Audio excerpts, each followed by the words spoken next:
Today's January 20th. 1 year ago was the inauguration of President Joseph Robinette Biden. So to talk about the first year of the Biden administration, we are very honored to be joined by Dr. Jodi Dean. Jodi, thank you so much for being with us.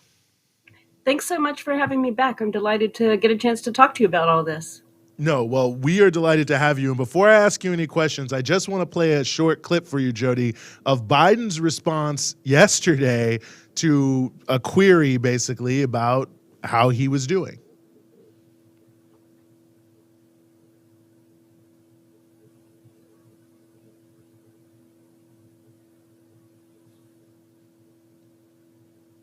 I think we have the clip.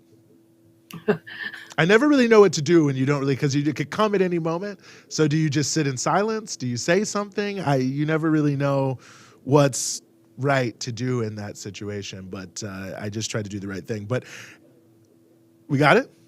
Okay, let's do it. I know some of my colleagues will get into some specific issues, but I wanted to zoom out on your first year in office. Inflation is up. Your signature domestic legislation is stalled in Congress. In a few hours from now, the Senate, an effort in the Senate to deal with voting rights and voting reform legislation is going to fail. COVID-19 is still taking the lives of 1,500 Americans every day, and the nation's divisions are just as raw as they were a year ago. Did you overpromise to the American public what you could achieve in your first year in office, and how do you plan to course correct going forward? Why are you such an optimist?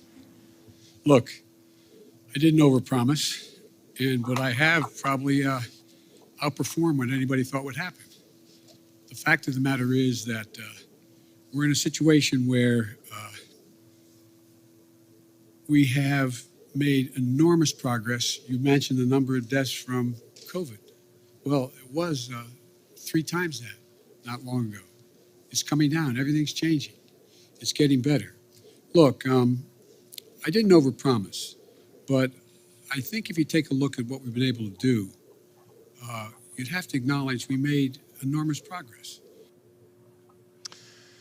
Well, Jodi, there you have it. They've outperformed and made tremendous progress, according to Biden. Do you agree? I don't agree. And I think that the majority of the people in the country don't agree. I mean, part of this whole 1-year anniversary is taking place in the context of his really abysmal approval numbers. So it seems like he hasn't been, not just seems, it's a fact, he hasn't been able to transmit what his optimism into something that can make the rest of the country feel optimistic at all. In fact, it's been the opposite, right? I mean, the Omicron variant and the increased numbers of cases that you see every day, the worries around masks and vaccinations. I mean, this is, no, I don't think anybody expected it to be this bad, but there's something just sort of like, I don't know, dotty or dense about being optimistic about that. Right. I mean, or optimistic in that context. Like sometimes Biden likes to talk about, we've gotten 75% or 3/4 of the country has had the first vaccine. And then also 65% have had both. We're lower than Cuba. We're lower than Vietnam. We're lower than Canada. Right. So we're lower than China in vaccine rate. So it's hard. And also people know this. So it's hard to kind of be on the optimistic things look good bandwagon. It seems a little bit delusional.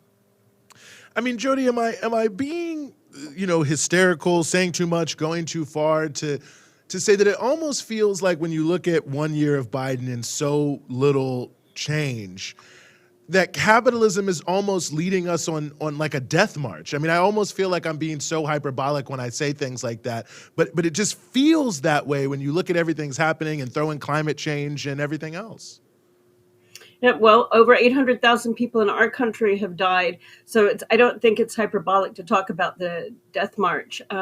When we think about all of the, the floods, the fires that are coming about with climate change, and the fact that Biden's not able to do anything about it. And I think that the real thing that we have to get a grip on, and that it's easy when there's all this media about what Biden's approval ratings or Biden's success is. He's part of a system, and he's part of a party, and he's part of a class, and that party and that system and that class is actually completely incapable of solving the problems that we face. So let's just use climate change, for example. Happily, the U.S. re-entered the Paris Climate Accords. That's really good. But right after the recent COP that was held, COP 26, what happens? The U.S. sells off more than 80 million acres of oil and gas concessions in the Gulf of Mexico. So where's that? And it's not, and like climate change isn't something you can do that. You can't just say, okay, we're going to have some good goals over here and then go and just do things that absolutely undermine those goals. So yes, he talks the right game on some things, but the action's not there. The action that we need, and the actions that we need are drastic, and that's what they're not capable of doing. Mm. Well, and you mentioned it. I mean, you said he's part of a party and he's part of a class and he's part of a system. I mean, what should this tell us about the role of the Democrats? I mean, people obviously were very excited to get Trump out. There's no doubt about that. And allegedly the opposition is the Democrats. But I mean, what does this say about the political choices or non-choices that were given? The Democrats clearly and in a coordinated fashion blocked Bernie Sanders. Right? They blocked the one person affiliated with their party who might have been able to try to at least start to usher in real change. And some people say, did Biden overpromise? I actually don't think he overpromised, because I always felt like he was run as the candidate which would say, we're gonna basically, it's gonna be a kinder, gentler Make America Great Again. It was the same kind of backward looking. It's gonna be okay. You won't have a president who's on Twitter saying crazy stuff, and that's really all that the Democrats were promising. The president won't be on Twitter saying crazy stuff. We guarantee that.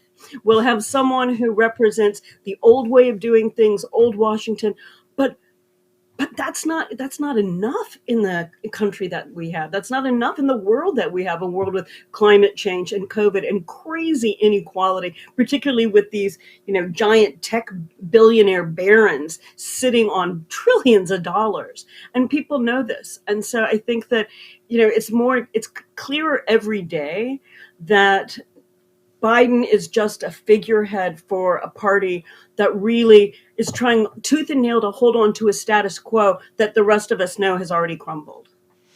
It makes me wonder too about just, I don't know what level, I don't know if you even assign blame like this, but what level of blame we assign to the media and others, because I think the point you make about sort of returning to the past is so true. And we even hear that a lot with COVID, right? Like the so-called return to normal. We need to return to normal. I mean, and of course, everyone wants to be out of the pandemic, but it almost feels that one of the main roles of the media is to continue to promote this like historical amnesia that 30 years ago or something, Congress was great, or that just before the pandemic, everything was fine. And so like, if you just go back to the normal, the pre-Trump normal, I guess we're saying, calling it now, that like everything will be fine, which, is obviously something that's like easily proved not true. But if this is all you're getting.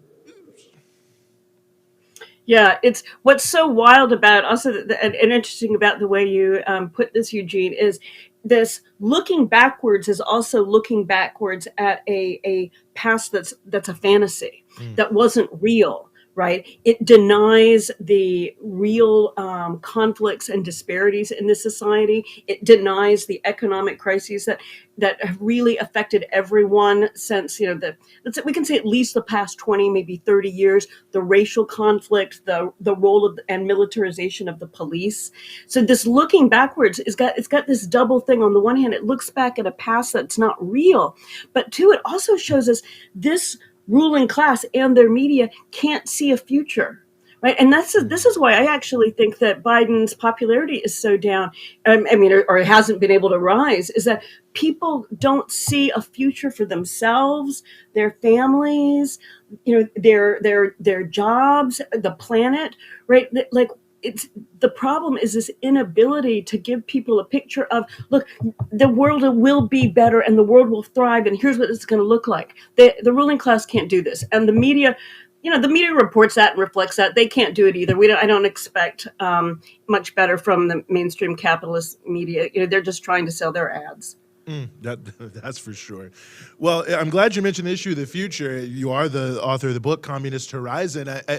Is it time that we start to seriously have these conversations about, socialism, communism, not just generally like capitalism is bad, but starting to envision something different in a way that's concrete?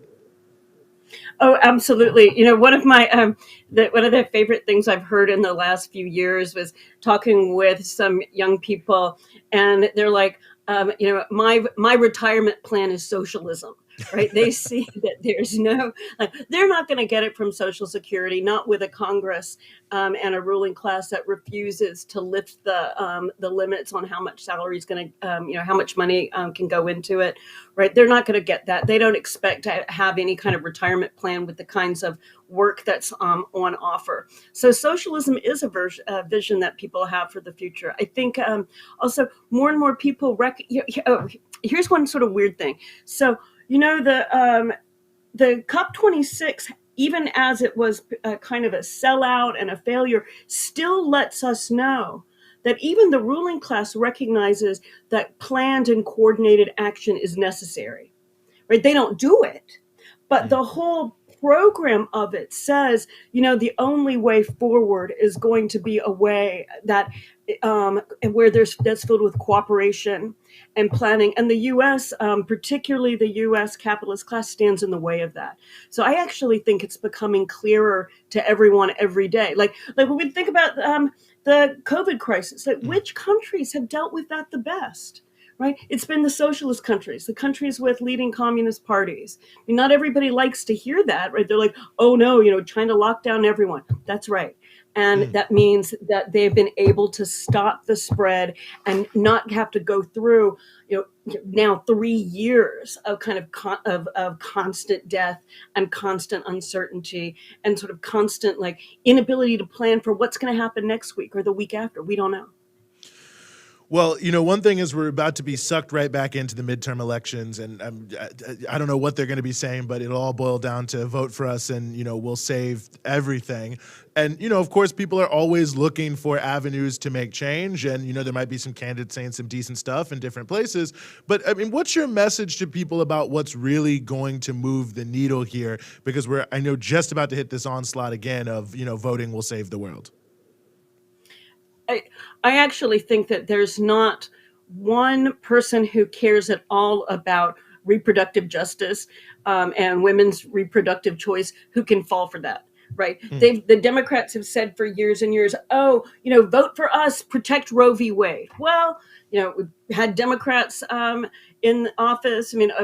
Trump was only president for 4 years. We've had Democrats in office, and now Roe v. Wade is under major threat. And we all know this, right, with these cases from Texas and Mississippi. So I think that we have a very clear, one of their talking points is always Roe v. Wade, and that's just gone.